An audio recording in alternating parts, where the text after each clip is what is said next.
DJ put the glue underneath it so it will pop off easier.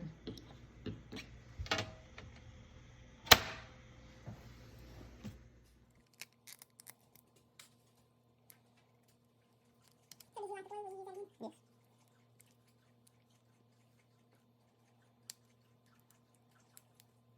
So we use PETG filament to make this body as a trial run. So we're going to make a bigger version. We're figuring out what filament is right to use for this particular body. And he's working on the second one now.